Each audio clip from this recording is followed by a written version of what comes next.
क़ाल अल्लाहु तबारक व तआला फ़िल क़ुरानिल मजीद अऊज़ु बिल्लाहि मिनश शैतानिर रजीम इहदिनस सिरातल मुस्तकीम सदक़ल्लाहुल अज़ीम। आइए सबसे पहले अल्लाह के नबी सल्लल्लाहु अलैहि वसल्लम की बारगाह अक़दस में दरूद व सलाम का हदिया पेश कर लें। पढ़िए बावाज़ बुलंद सल्लल्लाहु अला नबी उम्मी वालिही सल्लल्लाहु ताला अलैहि वसल्लम सलातु व सलामुन अलैका या हबीबी या रसूल अल्लाह सल्लल्लाहु ताला अलैहि वसल्लम।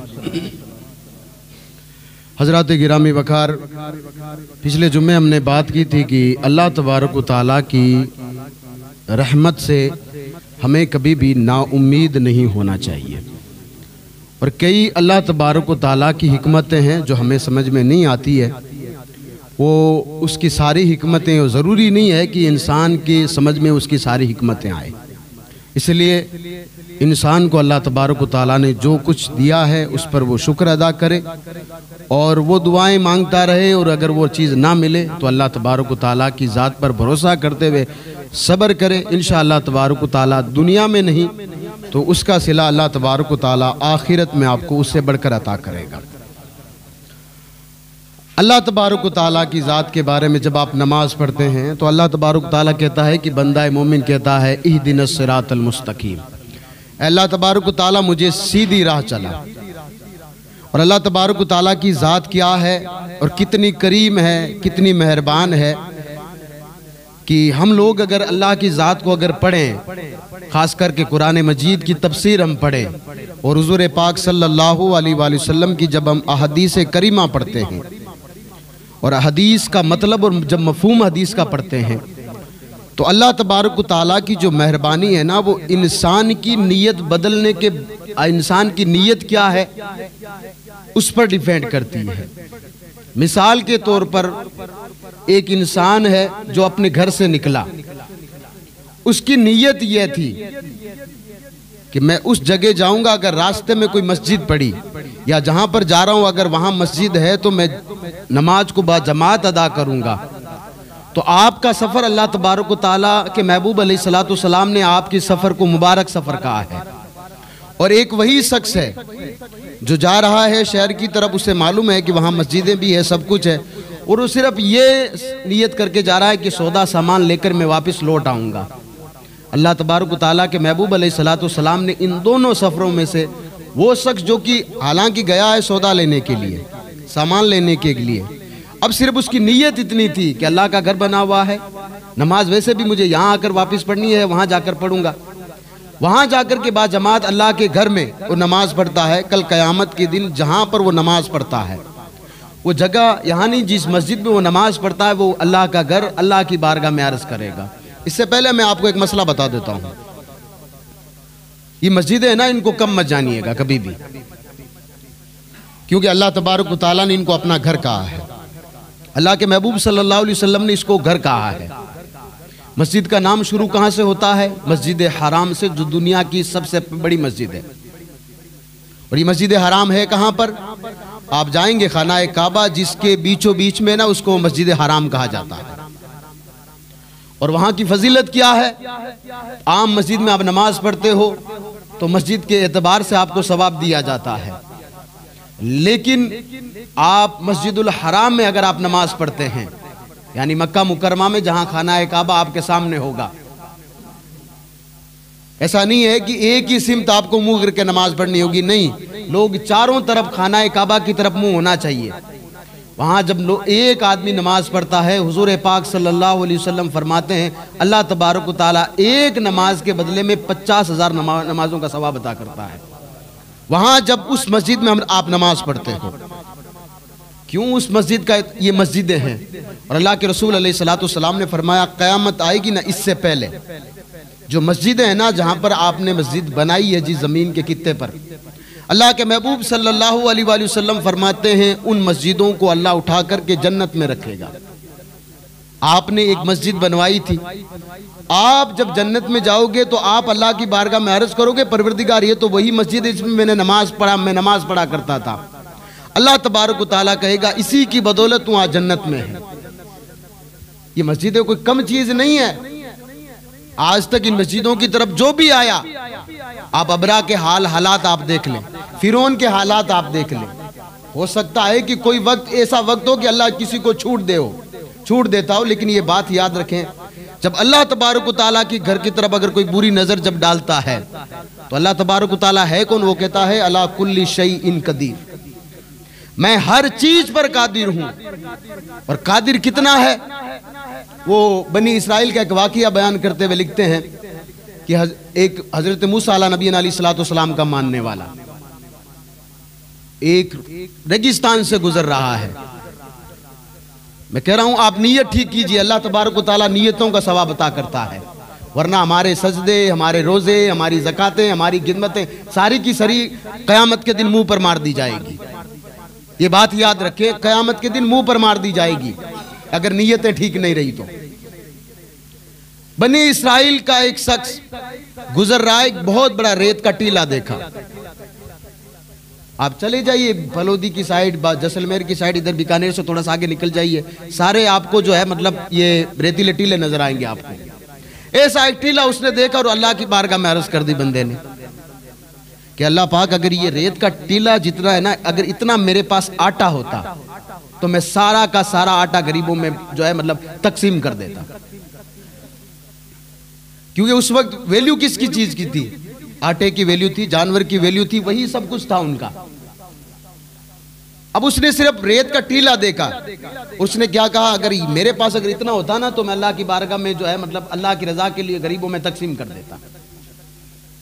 अभी वो थोड़ी दूर आगे चलता है कि हजरत मूसा अला नबी अलैहिस्सलाम से उसकी मुलाकात होती है और हजरत मूसा अलैहिस्सलाम बड़े खुश नजर आते हैं उससे। तो उस शख्स ने कहा, ए अल्लाह के नबी बड़े खुश नजर आ रहे, वजह क्या है? तो हजरत मूसा अला नबी अलैहिस्सलाम कहते हैं कि मैं अभी अल्लाह तबारक व तआला की बारगाह से आ रहा हूँ, यानी उनका सीधा अल्लाह तबारक व तआला से बात होती थी हजरत मूसा की। तो अल्लाह तबारक व तआला ने फरमाया कि आज फरिश्ते बड़े खुश है तेरे एक इंसान की नेकी से। तो हजरत मूसा कहते हैं परवरदिगार कौन सी नेकी थी? उसने वो कौन सी नेकी की? कहा एक मेरा मानने वाला, तुझे नबी मानने वाला, मुझे एक मानने वाला, मुझ पर भरोसा करने वाला एक शख्स गुजर रहा था, उसने मेरे बनाए हुए कुदरती रेत के टीले को देखा और उसने कहा अगर मेरे पास अगर इतना आटा होता तो मैं अल्लाह की रजा के लिए गरीबों में तकसीम कर देता। तो हजरत मूसा अला नबी अलैहिस्सलाम ने फरमाया ये तो हर कोई शख्स रखता है परवरदिगार ऐसी ख्वाहिश, तो उसको तूने अजर क्या दिया? तो अल्लाह तबारक तआला फरमाता है भले उसने उतना आटा गरीबों में तकसीम नहीं किया हो, लेकिन मैंने उतनी नेकियां उसके खाते में डाल दी। अब हजरत मूसा अला नबी अलैहिस्सलाम के सामने शख्स वही है, कहानी उसी की बात चल रही है, रील तो उसी के सामने चल रही है।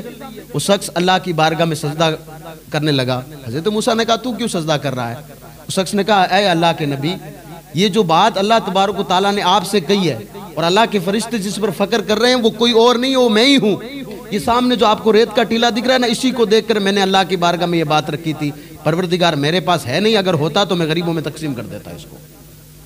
हजरत मूसा अला नबी अलैहिस्सलाम ने फरमाया फिर अल्लाह की ज़ात का शुक्र अदा कर, तेरे पास नहीं था, अल्लाह ने नहीं दिया, लेकिन तेरी नीयत ही है, अगर होता तो तू इसको कर देता। अब अल्लाह तबारक व तआला ने तेरे पास नहीं है, लेकिन फिर भी अल्लाह ने तुझे इतना सवाब दे दिया है कि अगर तेरे पास ये होता तू तकसीम करता, उसके बाद सवाब मिलता, लेकिन तेरी नीयत पर अल्लाह ने पहले ही सवाब अता कर दिया है। ये अल्लाह तबारक व तआला की ज़ात है, जब उस पर भरोसा किया जाता है।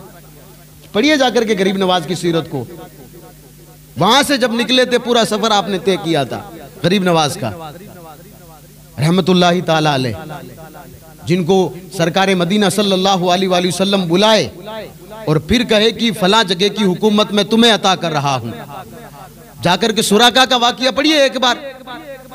हजरत सुराका कौन थे? ये जब नबी करीम सल्लल्लाहु अलैहि वसल्लम ने हिजरत फरमाई थी तो अबू जहल जैसे लोगों ने कहा था कि जो हुजूर पाक सल्लल्लाहु अलैहि वसल्लम और हजरत सईदना अबू बकर सिद्दीक रज़ी अल्लाह तआला अन्हु को लेकर आके आएगा, सो उसको ऊंट इनाम में दिए जाएंगे, किसी ने कहा घोड़े इनाम में दिए जाएंगे। सुराका भी उन्हीं में से एक थे, बाद में वो अल्लाह के नबी सल्लल्लाहु अलैहि वसल्लम पर ईमान लाए, साहबी हुए। वो भी अपना घोड़ा लेकर चले थे, यहां तक कि हुजूर पाक सल्लल्लाहु अलैहि वसल्लम हजरत अबू बकर सिद्दीक रज़ी अल्लाह तआला अन्हु को उन्होंने पकड़ भी लिया था, देख भी लिया था। जब करीब आने लगे सुराका तो रसूल पाक सल्लल्लाहु अलैहि वसल्लम की बारगाह में सैयदना अबू बकर सिद्दीक रज़ी अल्लाह तआला अन्हु ने अर्ज़ की थी या रसूलल्लाह सुराका आ गया है। अल्लाह के रसूल सल्लल्लाहु अलैहि वसल्लम ने फरमाया आने दो। जब करीब आया तो अल्लाह के रसूल अलैहिस्सलाम ने हुक्म दिया ज़मीन को कि सुराका के जो घोड़ा है या उसकी घोड़ी है, जो उसकी सवारी है, उसके पाँव को पकड़ ले। कहते हैं कि सुराका खुद ये रिवायत करते हैं कि फिर मेरी जो है सवारी आगे नहीं बढ़ सकी और मुझे ऐसे लगने लगा कि मेरी सवारी ज़मीन में धंस रही है साहब। सुराका ने कहा मैंने पहली मरतबा हुजूर की बारगाह में अर्ज़ की या रसूल अल्लाह, ए अल्लाह के नबी, ए मोहम्मद बिन अब्दुल्ला, मैं वापस चला जाऊंगा, एक बार ज़मीन को कह दे कि मुझे छोड़ दे। तो कहते हैं कि अल्लाह के रसूल अलैहिस्सलाम इतने करीम थे कि उन्होंने कह दिया छोड़ दे। फिर सुराका कहते हैं कि मेरे दिल में फिर से वो ख्याल आया कि 100 ऊँट वापस अगर तू खाली हाथ गया, मिलने वाला कुछ नहीं, अगर इनको लेके चला जाएगा ना तो 100 ऊँट मिलेंगे तुझे। और हो सकता है पहली मरतबा जादू से कोई मामला हो गया, दूसरी मरतबा तुझ पर जादू भी नहीं चलेगा इसका। लेकिन जब दूसरी मरतबा सुराका आगे बढ़ा तो अल्लाह के रसूल अलैहिस्सलाम ने फरमाया ज़मीन सुराका की सवारी को पकड़ ले।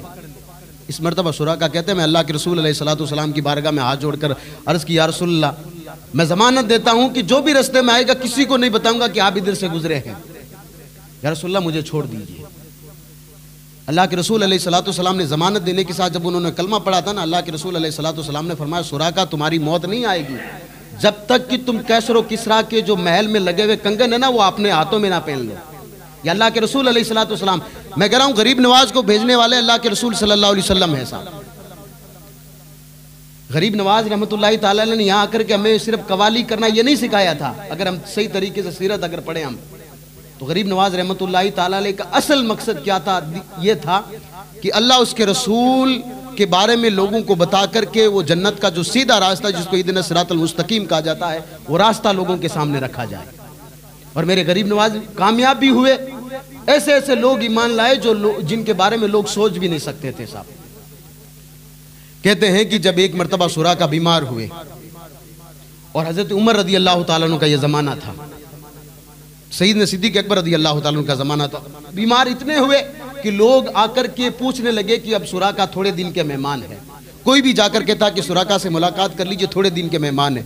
जब सुराका के पास पहुंचे हजरत सईदना उमर इब्न खत्ताब रदी अल्लाह ताला अन्हु, ईमान ये था और वही ईमान गरीब नवाज रहमतुल्लाहि ताला अलैह यहाँ लेकर आए थे। सुराका से कहा हजरत उमर इब्न खत्ताब रदी अल्लाह ताला अन्हु ने, सुराका हो सकता है कि कल मलाकुल मौत तुम्हारे दरवाजे पर आ जाए। हजरत सुराका कहते मौत नहीं आ सकती मुझे।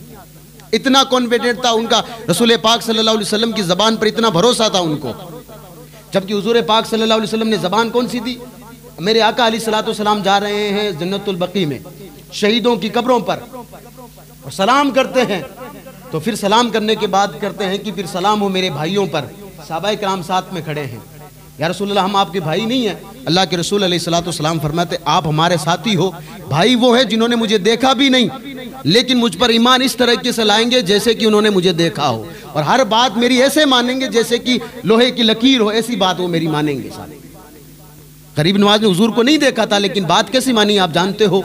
हुजूर ने जो जो कहा गरीब नवाज करता गया, जो जो कहा करता गया, जो जो करता गया। अल्लाह तबारक व तआला ने इतनी बड़ी सल्तनत अता कर दी कि दुनिया के हज़ारों लोग आए थे गरीब नवाज रहमतुल्लाहि ताला अलैह की बारगाह में। सही नीयत के साथ जो आया था वो पूरी मुरादें लेकर गया, जो गलत इरादे से आया था ना उसकी दुनिया बाकी है, ना दीन बाकी रहा, ना उसकी सल्तनतें बाकी रही साहब। सुराका ने कहा मुझे मौत नहीं आ सकती। हज़रत उमर इब्न खत्ताब रज़ी अल्लाह ताला ने कहा ऐसा क्यों कह रहे हो तुम, मौत तो हक है भाई, कुरान कहता है कुल्लु नफ्सिन ज़ाइक़तुल मौत। तुम ये बात कैसे कह सकते हो। हज़रत सुराका कहते हैं जब मैं पहली मरतबा हुजूर को पकड़ने गया था ना तो हुजूर ने मुझे जमानत दी है साहब। वो जो कैसर किसरा यानी जो मिस्र के बादशाह जो हुआ करते थे उस वक्त, रोम और मिस्र के बादशाह, वहाँ उनके महलों में कंगन रखे हुए हैं उमर इब्न खत्ताब। वो कंगन जब तक सुराका नहीं पहन लेगा ना तब तक तो सुराका इस दुनिया से जा नहीं सकता। अब हजरत उमर इब्न खत्ताब रदी अल्लाह ताला ने कहा ये हो सकता है, उनका भी ईमान वही था। तो हजरत अबू बकर सिद्दीक का दौर गुजरा और हजरत उमर इब्न खत्ताब रदी अल्लाह ताला के दौर में हजरत उमर रदी अल्लाह ताला ने जब वो उसको महल को फतेह किया ना तो हजरत उमर रदी अल्लाह ताला ने उस हजरत सुराका रदी अल्लाह ताला को कंगन दे दिए, कहा कि पहनो इनको। अगर हजरत उमर इब्न खत्ताब रदी अल्लाह ताला कहते हैं अगर ये महल जब तक फतेह नहीं होता ना तब तक सुराका की मौत नहीं आती साहब। ईमान था ये उनका, और वही ईमान गरीब नवाज रहमतुल्लाहि ताला अलैह हमारे बीच में लेकर आए थे। उन्होंने अपने मुरीदों को जो शिक्षा दी थी ऐसी इतनी खूबसूरत शिक्षा थी। गरीब नवाज की सीरत, अल्लाह की कसम कह रहा हूँ, उस गरीब नवाज की सीरत को पढ़िएगा। आप एक भी कहीं से भी उस बुजुर्ग के बारे में एक भी कोई भी ऐसा कलमा आप नहीं ला सकते कि जिसमें कलमे में गरीब नवाज रहमतुल्लाह ताला ने कोई ऐसी बात कही हो कि जिसे किसी के दिल के भी, ये तो अलग चीज़ है कि मोमिन का दिल है जिसको हुजूर अलैहिस्सलाम ने फरमाया नहीं दुखाना चाहिए। इसलिए कि अल्लाह तबारक व तआला की ये अल्लाह के रसूल अलैहिस्सलाम की ज़ात का बसेरा है साहब, इसमें नहीं दुखाना चाहिए। गरीब नवाज की सीरत को जाकर पढ़िए, गरीब नवाज के खुलफा की सीरत को पढ़ लीजिए। पहले खलीफा हजरत कुतुबुद्दीन बख्तियार काकी रहमतुल्लाह ताला अलैह मेहरुल शरीफ में दरगाह है आपकी। दूसरे खलीफा आपके पास में हुजूर सईदी सरकार सूफी हमीदुद्दीन नागौरी रहमतुल्लाह ताला अलैह। सीरत पाक जाकर पढ़िए, उनका मज़ार पाक देख लीजिए जाकर के, आपको कहीं से लगे कि इस बंदे ने किसी का दिल दुखाया हो साहब, लेकिन क्योंकि हुजूर अलैहिस्सलाम की एक हदीस पाक है। ये जो फितरों का दौर है इसकी वजह क्या है? हुजूर की एक हदीस पाक, हुजूर फरमाते हैं एक दौर आएगा ऐसा सा तुम्हारे बीच में, एक दौर आएगा। बुखारी में भी सब में ये फितनों का दौर होगा ना, उसमें जहाँ फितीन का दौर है उसमें सब में ये हदीस आपको मिल जाएगी कि अल्लाह के रसूल अलैहिस्सलाम ने फरमाया कुछ लोग होंगे जो तुमसे अगले वाले जो नेक आदमी थे ना उनको गालियां देते होंगे। किस लिए? ताकि उनकी दुनिया बरकरार रहे। आज आप देख लें हुजूर पाक सल्लल्लाहु अलैहि वसल्लम की ज़ात हो या सहाबाए किराम की ज़ात हो, चाहे वो अल्लाह के वलियों की ज़ात हो, वजह क्या रही? अपनी सिर्फ रोटी सेकने के लिए, अपना घर बनाने के लिए, सिर्फ लोगों में सिर्फ इस बात के लिए कि मेरा घर सलामत रहे। लोगों ने किन किन को बुरा नहीं कहा, लेकिन अल्लाह तबारक व तआला ने इस बात का वादा दिया है। ये मस्जिदें जो आपकी है ना, ये सारी की सारी कल क़यामत के दिन आपको जन्नत में मिलेंगी जिस हालत में आपको बनाया था। जिम्मेदारी क्या है कि अल्लाह तबारक व तआला ने हमें जो एक जिम्मेदारी दी है ना, उस जिम्मेदारी का चौथा हिस्सा आप देख लीजिए, सिर्फ चौथा हिस्सा जाकर पढ़िए। चौथा हिस्सा ये कि आपकी जिम्मेदारी ये थी कि अल्लाह तबारक व तआला से पूछा गया बनाया क्यों इंसान को, तो अल्लाह ने दो मखलूक ऐसी गिनवाई है कि जिनको मैंने अपनी इबादत के लिए बनाया है। एक जिन्नात है जो हमसे ज़्यादा तादाद में दुनिया में इस ज़मीन पर मौजूद है साहब। इंसानी आबादी उतनी नहीं है जितनी जिन्नातों की है साहब। जिन्नात समंदर में भी है, समंदर के ऊपर भी है, ज़मीन के निचले तह में भी है, ज़मीन के ऊपर वाले तह में भी है, जहाँ आप रहते वहाँ पर भी है, जहाँ आप नहीं रहते वहाँ पर भी है ये। लेकिन उन लोगों के पास अल्लाह तबारक व तआला ने दो ऐसी चीज़ें दी जिनसे वो मगरूर हुए। नंबर एक कि अल्लाह तबारक व तआला ने उनको ये एजाज़ दिया कि वो जिसको चाहे नज़र आ सकते हैं, जिसको चाहे नज़र नहीं आ सकते। उनके पास ये थोड़ा सा ये पावर हुआ कि हम तो किसी, ये हमारे पास पावर है साहब, ये अगर ये इंसान के पास हो जाए तो इंसान क्या से क्या नहीं कर सकता। देखते आके ये सब कुछ कर सकता, तो फिर इंसान अगर वो गुम होकर ऐसी काम करना शुरू कर फिर कैसा होगा मामला। दूसरी बात यह है कि उनको क्या कि जब अल्लाह के रसूल सल्लल्लाहु अलैहि वसल्लम तशरीफ नहीं लाए थे ना, तो ये जो काहिन है जिसको आप हाथ दिखाते हैं, जो लोग हाथ दिखाकर कहते हैं कि आपकी लकीरें ये कहती है, ये लकीरों में क्या रखा है साहब? हुजूर की हदीस जाकर पढ़िए। जो आदमी इस नीयत के साथ लोगों को अपना हाथ दिखाता है कि मेरे आगे आने वाले वक्त में क्या होगा, हुजूर फरमाते उसने सीधा कुफ्र किया साहब। बुखारी में हदीस पाक है साहब, जिसने इस हाल में जाकर के लोगों के सामने अपनी हथेली फैलाई कि देखिए मेरी रेखा क्या कहती है, अल्लाह के रसूल अलैहिस्सलाम ने फरमाया उसने अल्लाह के साथ कुफ्र किया साहब। इसलिए कि आपका ज़माना तय करने वाला कौन है? अल्लाह तबारक व तआला की ज़ात है साहब, उससे बढ़कर तो कोई यही नहीं। वो कहता तमाम जो है चीज़ों का जानकार तो मैं हूँ, फिर मैंने जिन जिन को इल्म दिया उनको तुम मानो, वो तुम्हारी जो है मतलब उनके वसीले से मैं तुम्हारी दुनिया बना दूंगा। तो अल्लाह तबारक व तआला ने हमें जिन चीज़ों को दिया है ना, उसका शुक्र अदा करना सीखो। और अल्लाह की कसम खाकर कह रहा हूँ, अल्लाह ने हमें ऐसी ऐसी चीज़ें दी है कि अगर हम एक भी चीज़ पर बैठ करके अगर गौर करेंगे ना, तो आपकी पूरी ज़िंदगी गुजर जाएगी कि कई लोगों को ये चीज़ें मिली नहीं है साहब। लोग अब AI की बात करते हैं, डिजिटल की अब बात करते हैं, सब कुछ अब बात करते हैं। हज़रत नूह का वाक़या जाकर पढ़िएगा, जिनको सानी आदम कहा जाता है। यानी हज़रत नूह के ज़माने में जो तूफ़ान आया था ना, उसमें पूरी दुनिया जो है बर्बाद हो गई थी, गर्क हो गई थी, पूरी दुनिया गर्क हो गई थी। फिर हज़रत नूह अला नबी अलैहिस्सलाम को अल्लाह ने हुक्म दिया था, एक एक जोड़ा जानवर का है, आदमियों ये जो है पेड़ पौधों का है, यहाँ तक कि अंगूर की जड़ का जिक्र कुरान मजीद में मौजूद है, इनको भी साथ में लें और कश्ती में सवार कर, इसलिए कि आगे दुनिया नहीं चलानी है मुझे। हज़रत नूह अला नबी अलैहिस्सलाम ने सबसे पहला जो जिसने काम ईजाद किया था, अगर समंदर का कोई अगर सफ़र तय कर सकता है तो वो हज़रत नूह अला नबी अलैहिस्सलाम है। उन्होंने कश्ती बनाकर उस दौर में हमें ये बता दिया था कि अगर अल्लाह तबारक व तआला की ज़ात पर भरोसा और अल्लाह तबारक व तआला ने जो रास्ता बताया ना, उस पर बंदा अगर चले तो गाँव के गाँव तो डूब सकते हैं, स्टेट से स्टेट तो डूब सकते हैं, लेकिन जिसको अल्लाह बचाए उसको कोई नहीं डुबा सकता। ये कुरान कहता है साहब, सूरह अंबिया को जाकर पढ़िए आप। उस वक्त समंदर का सफर जो पानी में तय किया जाता है, उससे पहले किसी ने तय नहीं किया था। अब जाकर पढ़िए हजरत मूसा नबी अलैहिस्सलातु वस्सलाम को, जब उनकी कौम ने कहा था कि हमें खाना चाहिए आसमान से, कोई नहीं था। अब लोग कहते हैं कि भाई हम जो है मतलब फलां से खाना मंगा सकते हैं, ऐसे मंगा सकते हैं। सबसे पहले ये काम हजरत मूसा नबी अलैहिस्सलातु वस्सलाम ने अपने दौर में करके दिखाया था। पहला ये चीज़ थी, मैं फिर से कह रहा हूँ, पहली ये चीज़ थी कि अल्लाह पर भरोसा था उनका। और भरोसा ऐसा था कि पीछे जो लोग थे ना, वो भी एक वक्त में हजरत मूसा को जादूगर कहते थे। लेकिन जब दरिया पर लाठी मारी, रास्ता बना और पीछे फिरौन था ना, उन लोगों ने भी नहीं कहा था मूसा ये जादू हो सकता। उन लोगों ने भी रास्ता पार कर लिया था। हो सकता कि बाद में वो कौम गुमराह हुई थी। कुरान कहता है कि फिर वो अल्लाह से मुनकिर हुए, फिर हमने उनको छोड़ा। लेकिन एक वक्त में अल्लाह की ज़ात पर भरोसा किया तो अल्लाह कहता हमने उनके लिए समंदर में रास्ता तय बनाया और फिरौन वालों को डुबो दिया, और वो जो हजरत मूसा के साथ थे उनको हमने निकाल दिया। पता क्या चली? पता ये चली कि अल्लाह की ज़ात पर अगर भरोसा हो ना, अगर बंदा चंद सेकंड के लिए अल्लाह की ज़ात पर भरोसा करे, रात का मौसम हो, बिजली चमक रही है, वहाँ अल्लाह आपको याद आता, ज़रूर आता है साहब। या आप अकेले हो, सुनसान बयाबान हो, कभी आप वहाँ गए ही नहीं हो, आपको और कुछ नहीं तो कलमा तो ज़रूर याद आता है साहब। आपने कभी पढ़ा नहीं पढ़ा होगा, शादियों में हम अल्लाह की ज़ात को भूल जाते हैं, और मौत तो वैसे ही हमें मालूम है कि जनाजों के हाल हमने क्या किए हैं। जनाजा किस लिए बनाया गया, ये मौत किस लिए बनाई गई? ताकि इंसान इसे इबरत हासिल करे। लेकिन हमारे यहाँ का रूल ऐसा है कि जनाजे से वापस आते ही हम मौत को इस तरीके से हमने कार्यक्रम बनाए हुए हैं कि जो है मतलब इससे मौत, हम जल्दी से मौत को भूल जाएं साहब। वरना आप जिन कौम के पास कभी इल्म नहीं था, आप सिंधियों की जाकर के सरजमीन देखें आप, ये बीकानेर से उधर का इलाका था जिसके पास कभी भी इल्म नहीं था। आज अल्लाह तबारक व तआला के करम से उन लोगों ने जब दीन को हासिल करना चाहा, उनके घर में, हर घर में एक आलिम दीन आपको मिलेगा साहब। हर 5वीं ढाणी में आप जाओगे, एक ऐसी मस्जिद मिलेगी जो आप कभी ख्यालों में नहीं सोच सकते साहब उनके। लेकिन उनका मैनेजमेंट आपने कभी देखा नहीं होगा।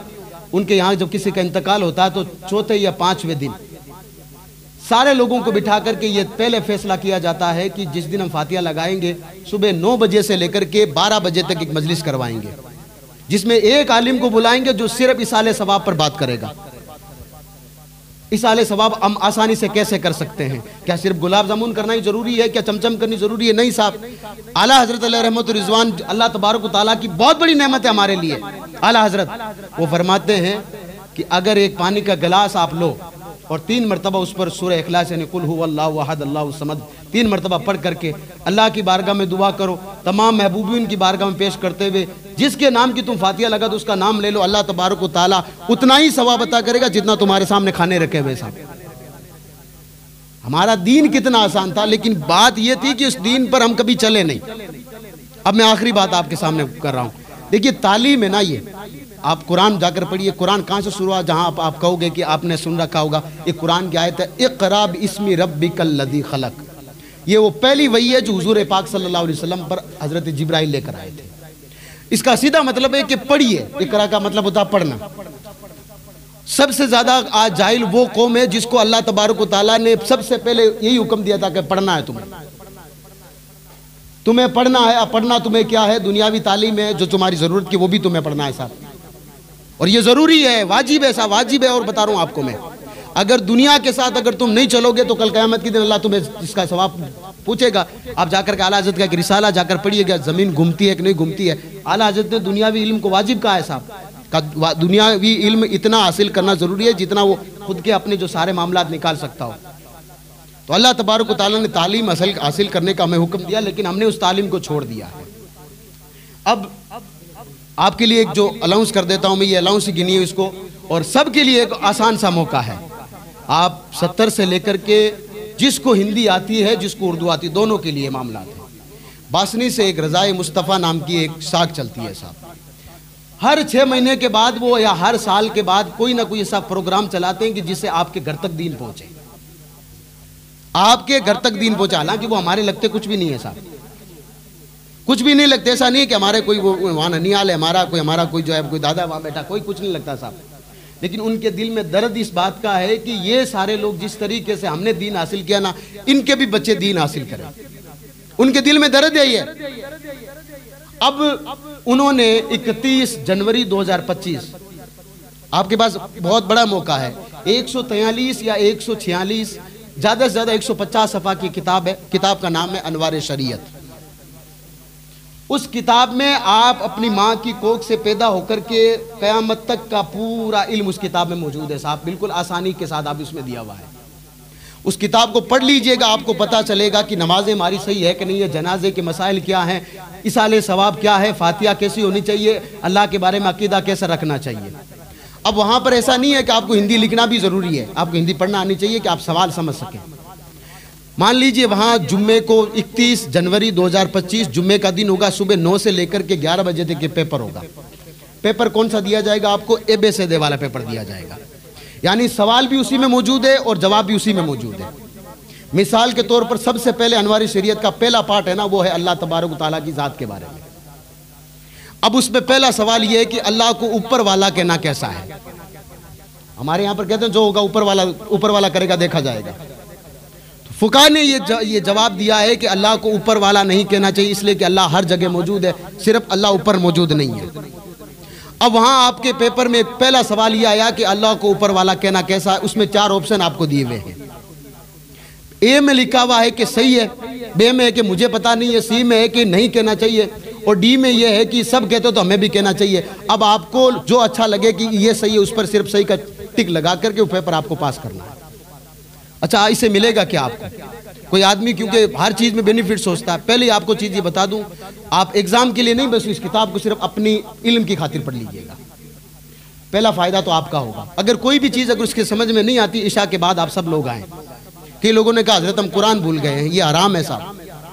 कुरान पढ़ करके भूल जाना ये हराम। एक बात आपको बता दूं मैं भाई, अगर एक बंदा खिंजीर का, हम सोचते हैं खिंजीर का गोश्त हराम होगा, शराब हराम होगा, ब्याज हराम होगा, कुरान को पढ़ करके भूल जाना ये भी हराम है साहब। और हम में से कितने सारे लोग ऐसे हैं जिनको कुरान आज नहीं पढ़ना आता है। वजह क्या रही? आज भी हमें ताना देकर कहते हैं हजरत हमने 1 साल में पूरा कुरान पढ़ लिया था।